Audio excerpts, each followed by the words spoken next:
Значит, я хочу сказать следующее. Я очень хорошо знаю творчество Дмитрия Карачевана. И более 30 лет я исполняю произведения, значит, стихи, которые принадлежат великому Дмитрию Карачевану. Вот. Но я познакомился недавно буквально с Георгием. Я был просто очень приятно поражен. Это не громкие слова. Я очень рад, что после Дмитрия Карачевана появился в Гагаузии великий поэт. Это не громкие слова. Могу обосновать свое мнение, свои взгляды. Почему я так думаю? Почему? Нам тоже интересно, почему вы так думаете. Да-да? Слушай. Нам также интересно, почему вы так думаете. Понимаете, в поэзии есть стиль. В поэзии есть манера.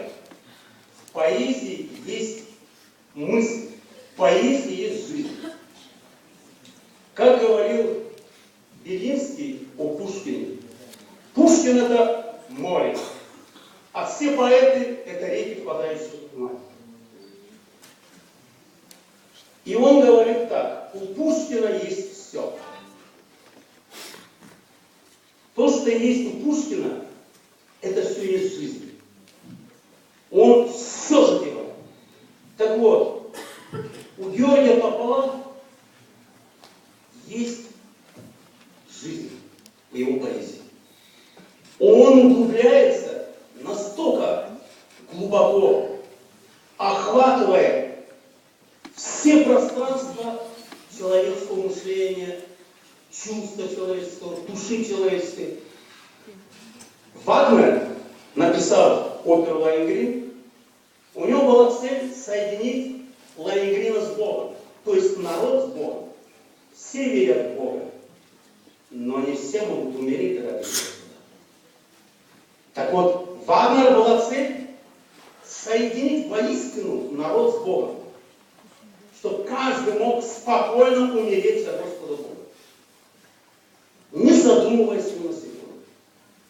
Так вот, у Георгия сегодня есть дар соединить общество с Богом. Через все эти нити мыслей, чувств. Он не просто, понимаете, когда он пишет стихи, он не просто набирает какие-то под рифм слова какие-то. Он это чувствует, он это проживает. Он это соединяет всеми своими чувствами и всеми теми чувствами, которые может владеть только человек. Не знаю, насколько я объяснил или не объяснил. Да, мы вас понимаем, именно поэтому и сегодня эта презентация так и называется «Духовная гагаузская поэзия». И цель именно гагаузский народ побудить, поднять свои глаза к небесам и увидеть, и услышать, и постигнуть духовное. Я хотел бы, чтобы вы услышали вместе со всеми нами стихотворение, посвященное вам, Гагаус Легендасы. Пожалуйста, Игорь. Я скажу, что с нами говорит великий человек. Это небольшие слова, но это на самом деле так. Потому что этот человек действительно прославляет гагаузский народ. По всему миру. Это я буду говорить, говорил и буду говорить. Я прошу прощения. У нас народ, а кто этот народ понимает и служит, он может идти по этому пути. Да, слава Богу. Гагаус Легендасы называется стихотворение. Я его написал после встречи со Степаном Крутилом. Это стихотворение адресовано великому гагаузскому тенору Степану Михайловичу Крудимову. Гагаус Легендасы. Гагаузиянın en pahalı parçası. Çadırda Allah'tan dünyaya gelmesi. Çan gibi o öder, pek güzel hem kahve. İnsana o bağışlar hayırlık hem sevgi. İnsanın ruhunu göklere kaldırır. Canına ilimlik hem rahatlık sardırır. Bu sesi duyduğumda pek beğendim, ağladım, sevindim, debreştim, kalbime bağladım. Çok mutluyum ki var halkımda bu adam. Anılmış muzikant Kurudimov Степан.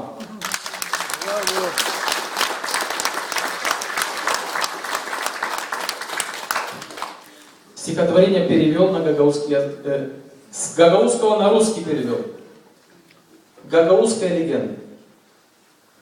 В Гагаузии есть наш бесценный бриллиант.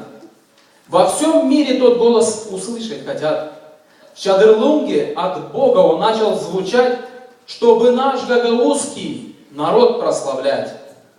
Возвышает сей глаз нас к святым небесам, дарит легкость, любовь и надежду сердцам. Этот голос однажды услышал и я. Подо мной всколыхнулась, как будто земля. От Всевышнего Бога подарок всем нам. Величайший певец Курудимов Степан. Спасибо большое, спасибо, что вы сегодня были с нами на связи. Можно я еще 2 минуты вас отниму? Пожалуйста, очень прошу. Да, пожалуйста.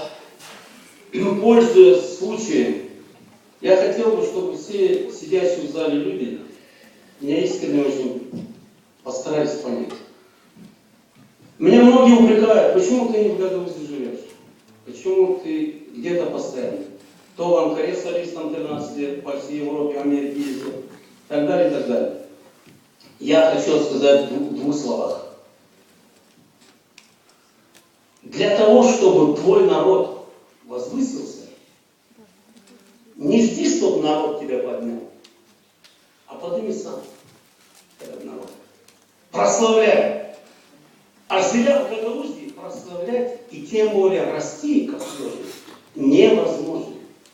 Я, не живя там, живу больше в Гагаузии, чем какие-либо другие по-другому думающие люди. Поэтому прошу меня понять правильно. А 5 лет я уже не приезжаю в Гагаузию не потому, что я не хочу, не потому, что я очень увлекся работой. Я это не могу сегодня сказать откровенно. Почему? Потому что нужно время немножко еще подождать. Я это могу сказать. Только следующее могу сказать.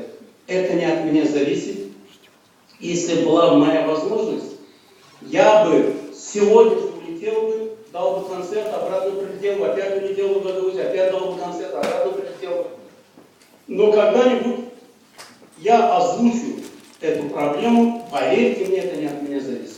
Я хочу, чтобы вы знали, если бы я не жил бы вами, я бы никогда не пел.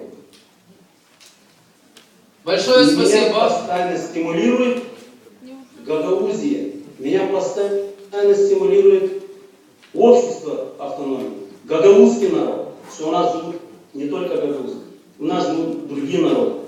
То есть вся Гагаузия постоянно, особенно гагаузский народ, меня стимулирует на творчество. Спасибо, спасибо, что вы были с нами. Мы знаем, что вы любите Гагаузию. Великим днем.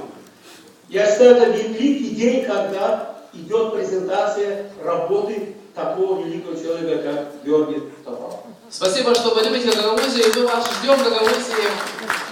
И с удовольствием пойдем на ваш концерт. А сейчас будет звучать ваша песня, в вашем исполнении песня «Оглан». Вам говорим до свидания, а всех остальных приглашаем услышать в исполнении Степана Михайловича Курудимова музыкальное произведение «Оглан». На экране будет произведение, будем слышать и даже видеть, пожалуйста.